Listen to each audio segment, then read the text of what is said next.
जय हिंद साथियों, बात करने वाले हैं इस वीडियो में एक्सरसाइज 19.3 किसी सिन्हा से दोस्तों और क्वेश्चन नंबर 4। तो क्वेश्चन नंबर 3 तक दोस्तों हम लोगों ने फर्स्ट लेक्चर में कंप्लीट किया है और ये दोस्तों आपका सेकेंड लेक्चर है। तो दोस्तों इस तरह का क्वेश्चन हम लोग कैसे सॉल्व करते हैं दोस्तों, तो जब भी हमारे पास रूट वाला टर्म हो, इस गिवन क्वेश्चन में जब भी दोस्तों रूट वाला टर्म हो तो हम लोग क्या करते हैं, रूट के अंदर वाले टर्म को जो है जेड के इक्वल मानते हैं।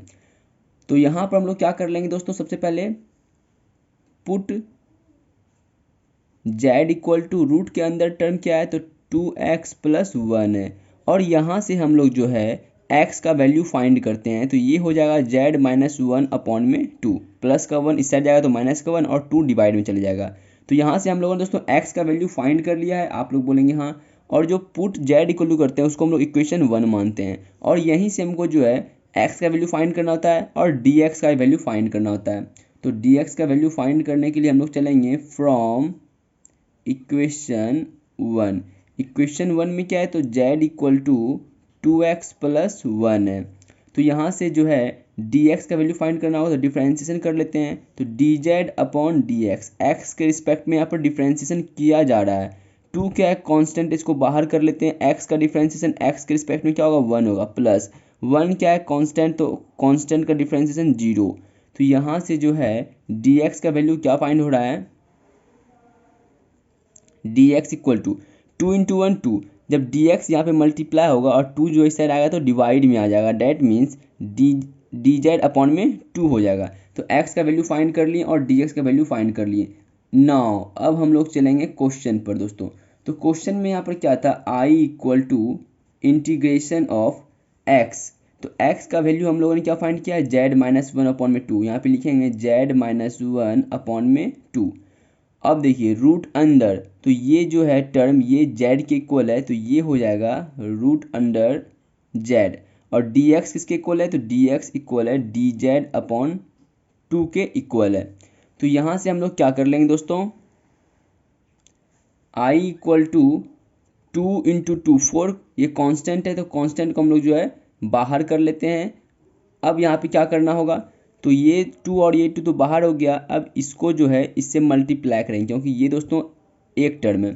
तो z टू दी पावर यहाँ पर क्या है 1/2 है, और यहाँ पर z है, तो ये आपका हो जाएगा पावर 1 और पावर 1/2 जब ऐड करेंगे तो 2 इंटू 1 2 प्लस 1 3/2। पावर को दोस्तों मैंने सिर्फ ऐड किया, तो जब रूट अंडर जेड को जब जेड से मल्टीप्लाई किए तो ये हो गया, फिर minus z to the power क्या है 1/2 है, और जब 1 से मल्टीप्लाई होगा तो ये रह जाएगा जेड टू द पावर 1/2 ही रह जाएगा, और ये dz है तो यहाँ पर हमने dz लगा दिया।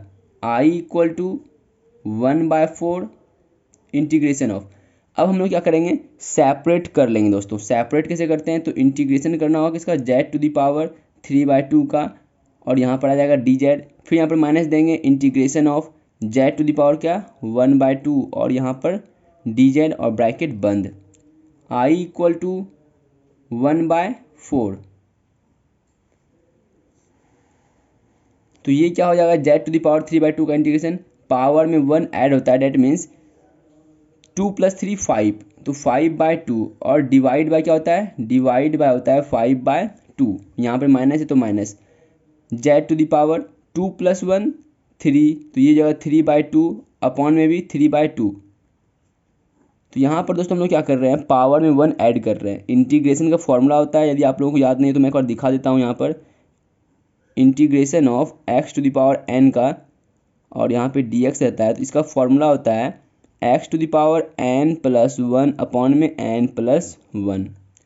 तो यहाँ तक दोस्तों हम लोगों ने कर लिया। अब क्या करेंगे, i इक्वल टू, देखिए ये जो 2 है ये ऊपर जाएगा, आप लोग बोलेंगे हाँ ये जो 2 है ये भी ऊपर जाएगा, तो यहाँ पर भी 2 आएगा और यहाँ पर भी 2 आएगा, तो हम लोग क्या कर लेते हैं 2 को डायरेक्ट बाहर कॉमन ले लेते हैं।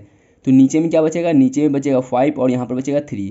तो यहाँ पर यदि हम लोग एलसीएम यदि ले लेते हैं, 5 और 3 का एलसीएम क्या आएगा 15 आएगा। तो 5 में 15 3 टाइम्स में, डेट मीन्स 3 इंटू में जेड टू द पावर 5/2, फिर माइनस 3 में 15 5 टाइम्स में, तो that means 5 into z to the power 3/2। यहाँ तक गाइस बात क्लियर है, आप लोग बोलेंगे हाँ।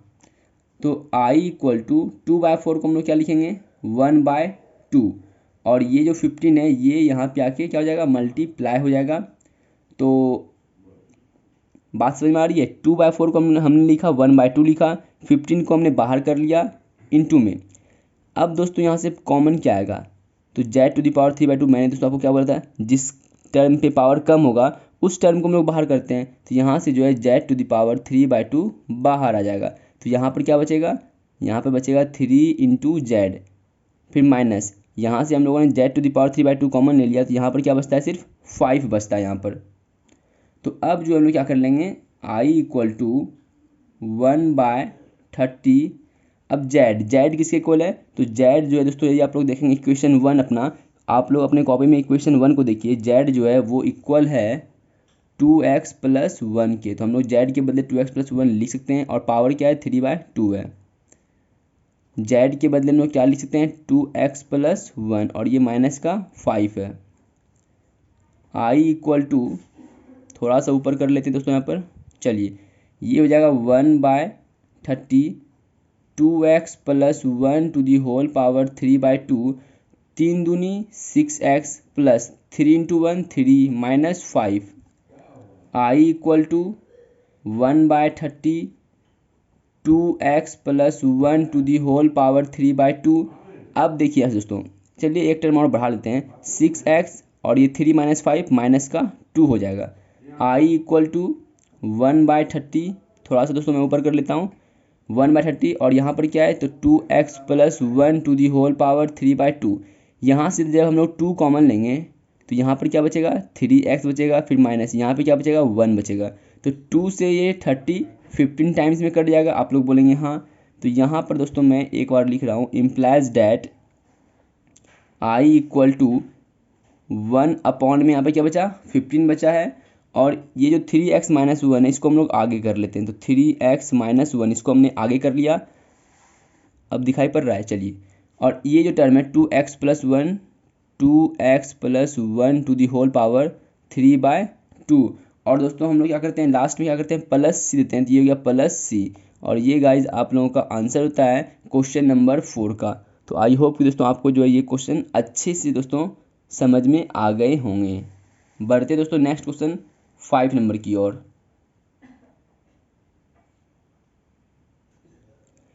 क्वेश्चन नंबर 5 दोस्तों आप लोगों की स्क्रीन पर है। तो दोस्तों मैंने क्या बताया था आप लोगों को, यदि क्वेश्चन में रूट वाला टर्म होगा तो रूट के अंदर वाले टर्म को लेंगे, आप लोग बोलेंगे हाँ। और दोस्तों मैंने आपको बताया है, यदि रूट वाला टर्म नहीं हो, होल टू द पावर वाला टर्म हो, तो जिस टर्म के ऊपर होल पावर हो उस टर्म को जो है हम लोग z के इक्वल मानते हैं। तो यहाँ पर क्या हो जाएगा, पुट z = 3x - 5, क्योंकि दोस्तों यहाँ पर 3x - 5 to the power whole है, इसलिए हमने इसको z के इक्वल कर लिया। इसको हम लोग मानते हैं इक्वेशन 1, और यहाँ से हम लोग x का वैल्यू फाइंड करते हैं। तो ये क्या हो जाएगा, -5 इस साइड जाएगा तो +5, तो ये हो जाएगा z + 5, और ये 3 मल्टीप्लाई में तो इस साइड आएगा तो डिवाइड में। तो यहाँ से हम लोगों ने x का वैल्यू फाइंड कर लिया। अब हम लोग चलेंगे फिर से अगेन इक्वेशन 1 पे। तो फ्रॉम इक्वेशन 1 में क्या है, तो z = है 3x - 5। बात क्लियर है, आप लोग बोलेंगे हाँ। तो यहाँ से हम लोग क्या कर लेंगे, डिफ्रेंसिएशन। तो dz का डिफ्रेंसिएशन होगा x के रिस्पेक्ट में, क्या, dz/dx। 3 क्या है, कांस्टेंट, इसको हम लोग बाहर कर लेते हैं, और x का डिफ्रेंसिएशन हम लोग x के रिस्पेक्ट में डिफ्रेंसिएशन कर रहे हैं यहाँ पर। तो x का डिफ्रेंसिएशन x के रिस्पेक्ट में 1, फिर माइनस 5 क्या है, कांस्टेंट, कांस्टेंट का डिफ्रेंसिएशन 0। तो यहाँ से जो है देखिए dx = क्या होगा, ये dx यहाँ जाएगा तो 3 × 1 क्या हो जाएगा, 3। तो जब dx 3 से मल्टीप्लाई होगा और ये 3 मल्टीप्लाई में तो इस साइड आएगा तो डिवाइड में, डैट मीन्स ये हो जाएगा डिवाइड में क्या, dz/3। तो हमने x का वैल्यू और dx का वैल्यू दोनों फाइंड कर लिया, आप लोग बोलेंगे हाँ। अब हम लोग दोस्तों चलेंगे अपने क्वेश्चन पर चलेंगे। तो यहाँ पे आएंगे, नाउ i = क्या है, इंटीग्रेशन ऑफ x। तो x के बदले में लोग क्या लिखेंगे, इस वाले टर्म को जो हमने फाइंड किया है। तो क्या है, z + 5/3। अब देखिए यहाँ पर क्या है, 3x - 5। तो 3x - 5 जो इसको हमने z माना है, तो यहाँ पर हो जाएगा z⁴। और ये जो dx है, ये dx के इक्वल क्या है, dz/3। तो इतना दोस्तों हम लोगों ने यहाँ पर कर लिया है। अब इसके आगे क्या होगा, तो i = अरे बाबा थोड़ा सा यहाँ पर दोस्तों नोज़ मेरा जो है दर्द कर रहा है, सर्दी है ना। तो यहाँ पर दोस्तों 3 और ये 3 इसको हम लोग बाहर कर लेते हैं, तो 3 × 3 9, ये हो जाएगा 1/9 बाहर। और इंटीग्रेशन ऑफ, तो यहाँ पर क्या बचता है, चलिए एक और टर्म यहाँ पर लिख लेते हैं जो बचता है, z+5 और z⁴ और यहाँ पर बचता है dz। आपको दोस्तों यहाँ पर थोड़ा दिखाई नहीं पड़ रहा होगा। चलिए हमने 3 × 3 9 को बाहर कर लिया और यहाँ पर एक टर्म क्या बचता है, z+5 इंटू में z⁴ और यहाँ पर बचता है dz। तो इसको हम लोग क्या कर लेंगे, सेपरेट कर लेंगे। i = 1/9 इंटीग्रेशन ऑफ, ये z और ये z⁴ मल्टीप्लाई होगा तो ये हो जाएगा z⁵ और dz प्लस इंटीग्रेशन ऑफ ये 5 और z⁴ और यहाँ पर आ जाएगा dz। i = 1/9, जब इसका इंटीग्रेशन करेंगे z⁵ का तो पावर में 1 ऐड होगा और डिवाइड में भी वही हो जाएगा पावर, फिर प्लस 5 क्या है, 5 कांस्टेंट है, बाहर कर लेते हैं। z⁴ है तो z⁴ का इंटीग्रेशन क्या होगा, तो पावर में 1 ऐड होगा और डिवाइड बाय 5। तो इसका काम और इसका काम दोनों काम खत्म हो गया। अब इसको यहाँ पर तो क्या करना होगा, इसको यहाँ पर अब सॉल्व करना होगा। तो सॉल्व कैसे करेंगे दोस्तों, तो i = 1/9। तो यहाँ पर हम लोग क्या कर लेते हैं, पहले चाहें तो यहाँ से हम लोग कॉमन भी ले सकते हैं दोस्तों। तो यहाँ पर z⁵ है, यहाँ पर z⁵ है, यदि हम लोग यहाँ से कॉमन लेंगे तो क्या कॉमन लेंगे, जिस पर पावर कम होगा, पावर z⁵ कम है, यहाँ से हमने कॉमन लिया तो यहाँ पर क्या बचेगा, यहाँ पर बचेगा z/6 प्लस यहाँ पर बचेगा 5/5। आप लोग बोलेंगे हाँ, तो ये दोस्तों यहीं पर हम इसको कैंसिल कर सकते थे। यदि ये 5 और इस 5 में यदि हम लोग कैंसिल कर लें तो जो है यहाँ से z⁵ कॉमन लेने पर यहाँ पर बचेगा 1। बात क्लियर है तो हाँ बोलिएगा। तो यहाँ से i = अब हम लोग यहाँ पर क्या कर लेंगे दोस्तों, तो 1/9 इंटू में z⁵ और एलसीएम यहाँ पे 6 आएगा, z प्लस यहाँ पर नहीं कुछ तो क्या है 1 है, तो 1 में 6 टाइम्स में 6 × 1 6। i = 1/9 इंटू 6, तो 9 × 5 = 45, 9 × 6 = 54, ये हो जाएगा 1/54। अब z किसके इक्वल है, तो आप लोग दोस्तों इक्वेशन 1 देखेंगे और इक्वेशन 1 में जो है z वो 3x - 5 के इक्वल है। पावर कितना है 5, तो ये पावर 5 आ गया। z किसके इक्वल है, तो 3x - 5 के इक्वल है और यहाँ पर क्या है +6 है, तो +6। i = 1/54 3x - 5 ⁵ 5 और ये हो जाएगा 3x और -5 + 6, तो ये हो जाएगा +1। और दोस्तों हम लोग क्या करते हैं, इंटीग्रेशन करने के बाद लास्ट में +c देते हैं, तो लास्ट यही होगा दोस्तों। और ये दोस्तों आप लोगों का आंसर होता है क्वेश्चन नंबर 5 का।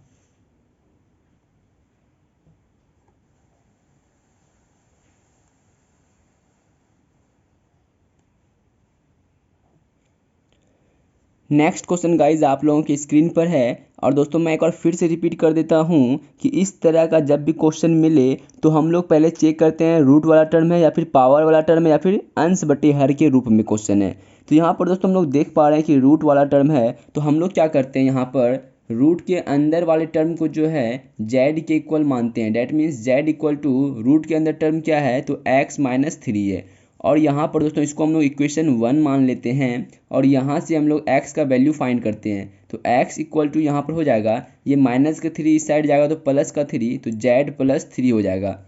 और यहीं से दोस्तों हम लोग क्या करते हैं, dx का वैल्यू फाइंड करते हैं। तो यहाँ पर हम लोग लिखेंगे फ्रॉम इक्वेशन 1। इक्वेशन 1 में क्या है, तो z = x - 3 है। तो यहाँ पर दोस्तों हम लोग क्या करेंगे, दोनों साइड x के रिस्पेक्ट में डिफ्रेंशिएशन करेंगे, तो dz का हो जाएगा dz/dx = x का डिफ्रेंशिएशन यदि हम लोग x के रिस्पेक्ट में करते हैं तो 1 होगा, -3 कांस्टेंट है, कांस्टेंट का डिफ्रेंशिएशन 0। तो यहाँ से जो है dx = क्या फाइंड होता है, dz। तो यहाँ से हमने दोस्तों x का वैल्यू फाइंड कर लिया, dx का वैल्यू फाइंड कर लिया। अब हम लोग क्या कर लेंगे, तो हम लोग चलेंगे क्वेश्चन पर। नाउ i = इंटीग्रेशन ऑफ, अब यहाँ पे x + 2 है, तो x का वैल्यू क्या है, z + 3 है, तो x के बदले हम लोग लिखेंगे क्या, z + 3 और +2 है तो +2 भी कर लिए। अब देखिए रूट अंडर, ये जो x माइनस थ्री है वो z के इक्वल है, तो हम लोग क्या कर लेंगे रूट अंडर z, और dx जो है वो dz के इक्वल है, तो यहाँ पर हम लोग लिखेंगे dz। दोस्तों हम लोग करना सिर्फ क्या चाहते हैं कि यहाँ पर दोस्तों मैं करना नहीं, मतलब मैं ये कहना चाहता हूँ यदि यहाँ पर z है तो दोस्तों यहाँ पर पूरा का पूरा टर्म z ही होगा और यहाँ पर dz होगा। यदि यहाँ पर x रहता है तो यहाँ पर dx रहता है, यदि यहाँ पर y रहेगा तो यहाँ पर dy रहेगा, यदि यहाँ पर c रहेगा तो यहाँ पर dc रहेगा।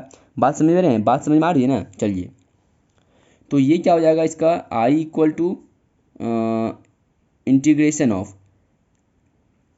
तो इसको क्या कर लेंगे z plus three plus two 5 और ये z, रूट का मतलब होता है पावर में 1/2 और ये dz i इक्वल टू, अब यहाँ पर सेपरेट कर लेते हैं तो इंटीग्रेशन ऑफ, तो जब z और z टू द पावर 1/2 जब मल्टीप्लाई होगा तो पावर ऐड हो जाएगा, तो यहाँ पर पावर 1 है यहाँ पर पावर 1/2 है, तो 2 इंटू 1 2 प्लस 1 3/2, पावर ऐड करने के बाद क्या है z टू द पावर 3/2, फिर प्लस देंगे। अब यहाँ पर क्या करना होगा तो 5 into z to the power 1/2, तो ये हो जाएगा 5 इंटू में जेड टू द पावर 1/2 और यहाँ पर dz, यहाँ पर दोस्तों dz छूट गया है तो आप लोग यहाँ पर dz लगा लेंगे। ठीक है, हम लोगों ने क्या किया मल्टीप्लाई भी कर लिया साथ में और साथ ही साथ सेपरेट भी कर लिया दोस्तों। ठीक है, चलिए i इक्वल टू, अब यहाँ पर यदि हम लोग इसका इंटीग्रेशन करें तो क्या हो जाएगा पावर में वन ऐड होगा, तो 1 हम लोग कैसे ऐड करते हैं तो 2 प्लस 3 5/2 हो गया यहाँ पर, और उसी से हम लोग डिवाइड भी करते हैं तो 5/2। बात क्लियर है, प्लस 5 कांस्टेंट है बाहर करेंगे और जब हम लोग 1/2 में 1 ऐड करेंगे तो 2 प्लस 1 3 हो जाएगा, 3/2 अपॉन में भी 3/2। तो यहाँ तक गाइस बात क्लियर है, आप लोग बोलेंगे हाँ यहाँ तक बात क्लियर है। i इक्वल टू, अब दोस्तों आप लोग हमारा बात सुनेंगे, ये जो 2 है ऊपर जाएगा आप लोग बोलेंगे हाँ, ये भी 2 ऊपर जाएगा आप लोग बोलेंगे हाँ, तो हमने दोस्तों ऊपर से 2 दोनों जगह से कॉमन ले लिया, और कॉमन क्या ले सकते हैं तो जिस टर्म के ऊपर पावर कम है उसको भी कॉमन ले सकते हैं, तो पावर कम z टू द पावर 3/2 पे है, तो यहाँ पे हमने z to the power 3/2 common ले लिया। अब यहाँ पर क्या बचेगा तो यहाँ पर z बचता है, अपॉन में क्या बचता है तो अपॉन में यहाँ पर 5 है तो 5 बच गया, प्लस यहाँ पर क्या बचता है यहाँ पर तो 5 है तो 5 बचेगा, z टू द पावर 3/2 तो हमने कॉमन ले लिया। अब अपॉन में क्या बचता है, अपॉन में यहाँ पर 3 है तो यहाँ पर 3 बचेगा। बात क्लियर है, आप लोग बोलेंगे हाँ बात तो क्लियर है। चलिए i equal to 2 z to the power 3/2, यहाँ पर एलसीएम लेंगे तो एलसीएम 15 आएगा, 3 टाइम्स में 3 इंटू जेड प्लस 3 से 15 5 टाइम्स में 5 इंटू 5 25, i इक्वल टू 2/15, ये 15 यहाँ पे आ जाएगा। z का मान क्या है दोस्तों, तो यदि आप लोग इक्वेशन 1 देखेंगे तो z का मान है x माइनस 3, तो z के बदले हमने x माइनस 3 लिख दिया, और पावर क्या है तो पावर में है 3/2। अब 3 z किसके इक्वल है, z इक्वल है x माइनस 3 के प्लस 25। अब यहाँ पर गाइस इसको सॉल्व कर देना है, बस आपका आंसर आ जाएगा। तो 2/15 x minus 3 to the whole power 3/2, 3 into x 3x minus 3 into 3 9 plus 25, i equal to 2/15। अब इस वाले टर्म को दोस्तों हम लोग आगे लिख रहे हैं, तो ये हो जाएगा 3x और माइनस 9 प्लस 25, तो ये हो जाएगा 16 4 20 5 25, तो ये हो जाएगा 3x प्लस 16, और इस टर्म को हम लोग पीछे लिख देते हैं तो x minus 3 to the whole power 3/2, और दोस्तों हम लोग लास्ट में क्या करते हैं प्लस c देते हैं। तो इस तरह से दोस्तों ये जो है आप लोगों का आंसर हो जाता है क्वेश्चन नंबर 6 का। तो एक बार दोस्तों मैं ऊपर की ओर दिखा देता हूँ आप लोगों को, ये देखिए क्वेश्चन आपका है और ये सॉल्यूशन है, क्वेश्चन नहीं है क्वेश्चन। अब आपका आया क्वेश्चन नंबर 6। नेक्स्ट क्वेश्चन दोस्तों 7 है और वो आप लोगों के स्क्रीन पर है, मुझे पता है।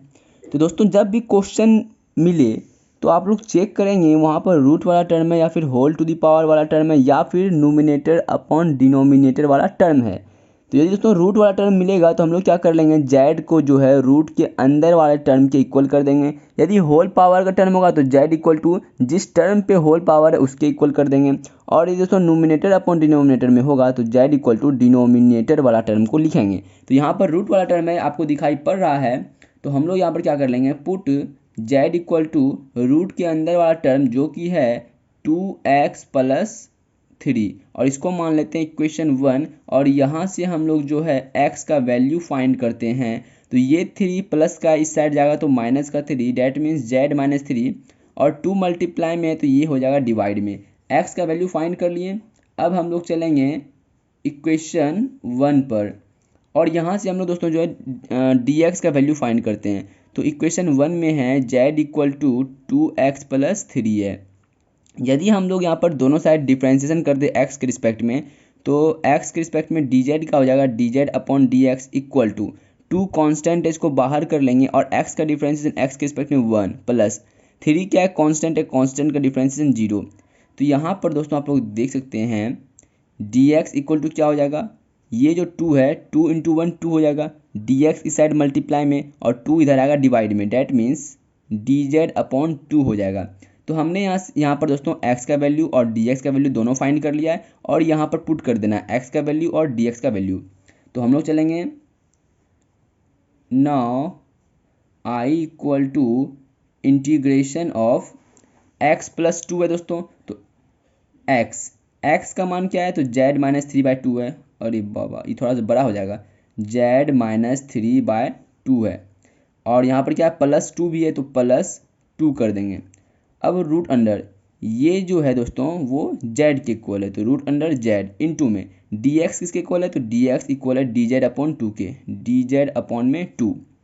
तो यहाँ पर इसको अब हमको सॉल्व करना होगा i equal to integration of ये जो भिन्न का जोड़ है दोस्तों तो ये हो जाएगा z minus 3 plus 2 into 2 4 upon में क्या है,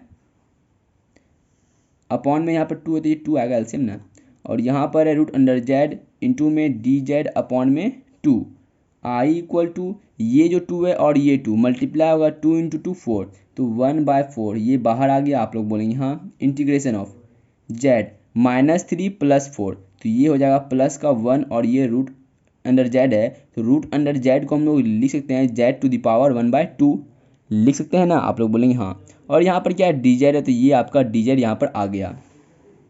तो यहाँ पर दोस्तों हम लोग क्या कर सकते हैं i इक्वल टू 1/4 सेपरेट करेंगे दोस्तों तो ये हो जाएगा, देखिए जब ये z इससे मल्टीप्लाई होगा तो क्या होगा, तो z टू द पावर यहाँ पर पावर नहीं कुछ तो यहाँ पर क्या है पावर 1 है तो पावर 1 में जब पावर हाफ ऐड होगा तो क्या हो जाएगा 2 इंटू 1 2 प्लस 1 3/2 या फिर 2 प्लस 1 3/2 ऐसे भी जैसे करना आप कर सकते हैं। और ये dz इसके साथ आ जाएगा फिर plus integration of 1 into z to the power 1/2 तो 1 से मल्टीप्लाई करेंगे तो वही रह जाएगा और यहाँ पर dz है ब्रैकेट बंद i इक्वल टू 1/4 इसका इंटीग्रेशन क्या होगा तो पावर में 1 ऐड होगा तो 2 प्लस 3 5/2 डिवाइड बाय 5/2 फिर प्लस इसमें जब पावर में 1 ऐड होगा तो 2 प्लस 1 3/2 डिवाइड बाय 3/2। यहाँ तक गाइस बात क्लियर है, आप लोग बोलेंगे हाँ। अब देखिए दोस्तों यहाँ पर आप लोगों को समझना है i इक्वल टू देखिए ये 2 ऊपर जाएगा आप लोग बोलेंगे हाँ, ये भी 2 ऊपर जाएगा आप लोग बोलेंगे हाँ। तो यहाँ पर जब 2 आएगा यहाँ पर भी 2 आएगा तो हम लोग 2 यहाँ से कॉमन ले लेंगे। तो ये दोस्तों हमने 2 कॉमन ले लिया। अब देखिए मैंने क्या बोला था जिस टर्म पर पावर कम होगा लोएस्ट पावर होगा उसको हम लोग बाहर ले लेते कॉमन में। तो लोएस्ट पावर ये है z टू द पावर 3/2 इसको हमने बाहर ले लिया। अब यहाँ पर क्या बचेगा, तो यहाँ पर बचेगा z अपॉन में तो ये जो 2 दोस्तों ऊपर गया था इसको तो हमने कॉमन ले लिया था तो नीचे में सिर्फ 5 बचेगा। देखिए जब आप इस वाले टर्म को z से मल्टीप्लाई कीजिएगा तो आपको ये वाला टर्म मिल जाएगा। फिर यहाँ पर प्लस है तो प्लस, यहाँ पर क्या बचेगा, ये तो हमने दोस्तों बाहर कॉमन लिया ना तो यहाँ पर बचेगा 1 अपॉन में, यहाँ पर 3 है तो यहाँ पर 3 बचेगा। अब देखिए i इक्वल टू ये हो जाएगा 1/2 और z टू द पावर 3/2 है, एलसीएम लीजिएगा तो 15 5 में 15 3 टाइम्स में तो 3 इंटू जेड 3z प्लस 3 में 15 5 टाइम्स में 5 इंटू 1 5। यहाँ तक गाइस बात क्लियर है, आप लोग बोलेंगे हाँ। तो अब मैं क्या बोल रहा हूँ इक्वेशन 1 को देखिएगा आप लोग। इक्वेशन 1 में जो है दोस्तों वो z किसके इक्वल है, तो z जो है इक्वल है 2x प्लस 3 के। तो z के बदले हम लोग लिखेंगे 2x प्लस 3 होल पावर क्या है 3/2 तो ये हो जाएगा होल पावर 3/2। और दोस्तों एक बात, ये जो 15 है 2 से मल्टीप्लाई हो जाएगा 2 इंटू 15 30 तो ये हो जाएगा 30 30 ये 3 जेड किसके इक्वल है, तो 2x प्लस 3 के इक्वल है, +5 है तो +5। आई इक्वल टू यहाँ पर दोस्तों 1/30 2x plus 3 to the whole power 3/2, 3 into 2x 6x plus 3 into 3 9 plus 5, कितना बड़ा जाएगा। और I equal to 1/30 2x plus 3 to the whole power 3/2, 9 5 14, मतलब 9 + 5 14 हो जाएगा दोस्तों। तो हम लोग यहाँ से 2 कॉमन ले लेंगे, तो यहाँ से 2 कॉमन लेंगे तो 3x बचेगा, और 14 से 2 कॉमन लेंगे तो 7 बचेगा। तो ये जो 2 है 30 को 15 टाइम्स में कैंसिल करेगा, तो आई इक्वल टू 1/15, और इस टर्म को हम लोग आगे लिखेंगे तो 3x प्लस 7, और इस टर्म को पीछे लिखेंगे तो 2x plus 3 to the whole power क्या है 3/2 है। और लास्ट में हम लोग दोस्तों इंटीग्रेशन करने के बाद जो लास्ट में हम लोग +c दे देते दोस्तों, इसको भूलना नहीं है, +c देना। और ये गाइज आप लोगों का आंसर हो जाता है क्वेश्चन नंबर 7 का। तो एक बार दोस्तों मैं आप लोगों को ऊपर से दिखा देता हूँ, आजा आजा आजा और आजा ऊपर आजा। चलिए दोस्तों, तो ये जो दोस्तों आपका क्वेश्चन नंबर 7 का सॉल्यूशन रहा। अब हम लोग दोस्तों मिलते नहीं हैं, मतलब आगे बढ़ते हैं नेक्स्ट क्वेश्चन 8 नंबर पर। 8 नंबर क्वेश्चन दोस्तों आप लोगों के स्क्रीन पर दोस्तों, इसका दोस्तों थोड़ा सा क्वेश्चन सॉल्यूशन जो है थोड़ा सा कुछ नहीं, मतलब है इजी ही, सारा क्वेश्चन इजी दोस्तों। सिर्फ आपको मैंने क्या बोला कि यदि क्वेश्चन में रूट वाला टर्म दिखाई पड़े तो रूट के अंदर वाले टर्म को जेड के इक्वल मानिए, यदि होल पावर वाला टर्म हो तो होल पावर, मतलब जिस टर्म पर होल पावर हो उस टर्म को जेड के इक्वल मानिए, यदि नोमिनेटर अपॉन डिनोमिनेटर वाला टर्म दिया हो तो डिनोमिनेटर वाले टर्म को जो जेड के इक्वल मानिए। तो यहाँ पर हम लोग क्या करेंगे, put z equal to root के अंदर वाला कौन सा टर्म है, तो CX प्लस डी है, और इसको हम लोग इक्वेशन 1 मान लेते हैं, और यहाँ से हम लोग जो है x का वैल्यू फाइंड करते हैं। तो x इक्वल टू क्या हो जाएगा, प्लस का d इस साइड जाएगा तो माइनस का d, that means Z minus D upon में c मल्टीप्लाई में है तो यहाँ पर डिवाइड में हो जाएगा। x का वैल्यू फाइंड कर लिया है। अब हम लोग चलेंगे इक्वेशन 1 पर, तो यहाँ पे लिखेंगे फ्रॉम इक्वेशन 1। इक्वेशन 1 में क्या है, तो z इक्वल टू है CX प्लस डी। आप लोग चाहें तो यहाँ पर सेंटेंस भी लिख सकते हैं दोस्तों कि differentiating both sides with respect to x, वो लिख करके आप जो है डिफ्रेंशिएशन कर सकते हैं। dz का डिफ्रेंशिएशन x के रिस्पेक्ट में, तो dz upon dx equal to c constant है, बाहर करेंगे x का डिफ्रेंशिएशन x के रिस्पेक्ट में 1 प्लस d, यहाँ पर दोस्तों कांस्टेंट है आपका। यदि 1 2 3 4 रहे तो वो तो कांस्टेंट आपको दिख ही रहा है, लेकिन यहाँ पर ये जो d है ये d आपका कांस्टेंट है और इसका डिफरेंशिएशन हो जाएगा 0। तो यहाँ से dx का वैल्यू फाइंड होता है dz अपॉन में c। बात क्लियर है तो दोस्तों आप लोग हाँ बोलिएगा। तो अब हम लोग चलेंगे अपने क्वेश्चन पर। Now i equal to integration of a है, आप लोग बोलेंगे हाँ a है, तो इसको दोस्तों हम लोगों को कैपिटल ब्रैकेट करना होगा, क्योंकि अंदर में जो x का वैल्यू है वो क्या है, z माइनस डी बाई सी है। तो a तो दोस्तों हम लोगों ने एज इट इज उतार लिया। अब x के बदले ये जो x है इसके बदले लिखना होगा z माइनस डी अपॉन में c, तो z माइनस डी अपॉन में c, और प्लस का b है तो प्लस का b, ये ब्रैकेट बंद। अब देखिए root under CX plus d जो है वो z के इक्वल है, तो रूट अंडर z हो गया, और dx किसके इक्वल है, तो dx इक्वल है dz अपॉन में c के इक्वल है। यहाँ तक गाइस बात क्लियर है क्या, आप लोग बोलेंगे हाँ बात क्लियर है भाई, आगे बढ़िए। चलिए तो आगे बढ़ते हैं। i equal to integration of, यहाँ पर दोस्तों आप लोग बात समझेंगे मैं क्या कहना चाह रहा हूँ। ये जो a है वो z से मल्टीप्लाई होगा, ये a जो है वो d से भी मल्टीप्लाई होगा, तो एक स्टेप यहाँ पर दोस्तों बढ़ जाएगा यदि मल्टीप्लाई करते हैं। तो चलिए मल्टीप्लाई कर लेते हैं, तो ये हो जाएगा आपका a z minus a into d, a d upon में क्या है c है, प्लस में क्या है b है, और ये आपका रूट जेड और डी जेड अपॉन में c। I equal to integration of, अब एलसीएम क्या आएगा, c आएगा, तो ये हो जाएगा a z minus a d plus 1 into c times में, तो c इंटू बी करना होगा, तो ये हो जाएगा बी सी, और ये क्या है आपका, तो रूट अंडर जेड है और डी जेड अपॉन में यहाँ पर c है। यहाँ तक गाइस बात क्लियर है, आप लोग बोलेंगे हाँ बात क्लियर, आगे बढ़िए। चलिए तो यहाँ पर हो जाएगा आई इक्वल टू ये c और ये c कांस्टेंट है, तो c इंटू सी स्क्वायर, तो 1 अपॉन में c स्क्वायर, इसको हम लोग पहले बाहर कर लेते हैं, और इंटीग्रेशन करना होगा किसका, तो इंटीग्रेशन करना होगा a z minus a d plus b c, और जेड टू द पावर यहाँ पर क्या है 1/2 है। रूट का मतलब क्या होता है, पावर में 1/2, और यहाँ पर आपका सिर्फ डी जेड बचा हुआ है। तो आई इक्वल टू 1/c²। अब यहाँ पर दोस्तों हम लोगों को क्या करना होगा, तो मल्टीप्लाई भी करना होगा और सेपरेट भी करना होगा। देखिए कैसे करते हैं। पहले हम लोग कैपिटल ब्रैकेट देंगे।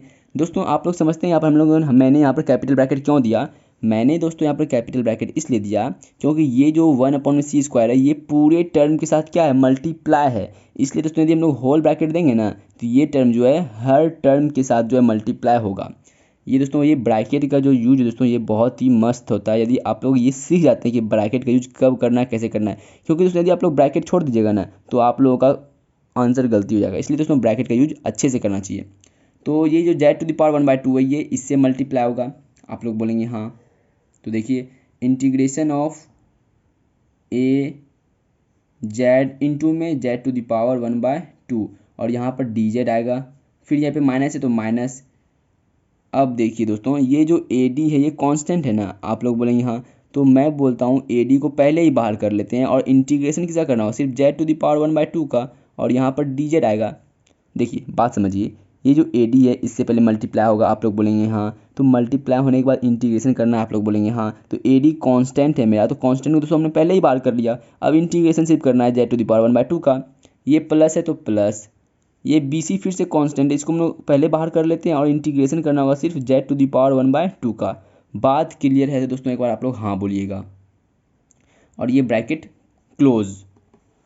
बात समझ में आ रही है। चलिए दोस्तों अब इंटीग्रेशन करते हैं। आई इक्वल टू 1/c²। यहाँ पर देखिए ए कांस्टेंट है, इसको पहले बाहर करना होगा हमको। अब यहाँ पर क्या करना होगा, इंटीग्रेशन ऑफ जेड इंटू में जेड टू द पावर 1/2, तो पावर ऐड हो जाएगा। देखिए जेड टू द पावर यहाँ पर क्या 1 है, यदि बेस सेम हो तो पावर ऐड होता है, तो ये हो जाएगा पावर ऐड होके जेड टू द पावर 3/2, फिर माइनस ए डी कॉन्स्टेंट तो बाहर है ही पहले से, integration of z to the power 1/2 d z, फिर प्लस बी सी तो बाहर है ही, integration of z to the power 1/2 और d z. I equal to 1/c²। अब देखिएगा दोस्तों यहाँ पर क्या होता है, ए इंटू में जेड टू द पावर 3/2 का इंटीग्रेशन क्या होगा, तो पावर में 1 ऐड होगा, तो 2 + 3 5/2, डिवाइड भी करना होगा किसी से, डिवाइड भी करना होगा 5/2 से ही। जो पावर में होता है इंटीग्रेशन करने के बाद उसी से हम लोग डिवाइड भी करते हैं।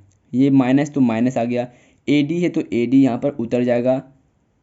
अब देखिए इंटू में जब इसका इंटीग्रेशन करेंगे तो पावर में 1 ऐड होगा, तो 2 + 1 3/2, और जो पावर है उससे हम लोग डिवाइड भी करते हैं तो 3/2, फिर प्लस बी सी है तो इसको बाहर कर लेते हैं, मतलब बाहर तो है ही, इंटू में इसका इंटीग्रेशन तो z to the power 3/2, divide किससे करेंगे तो 3/2 से ही डिवाइड करेंगे।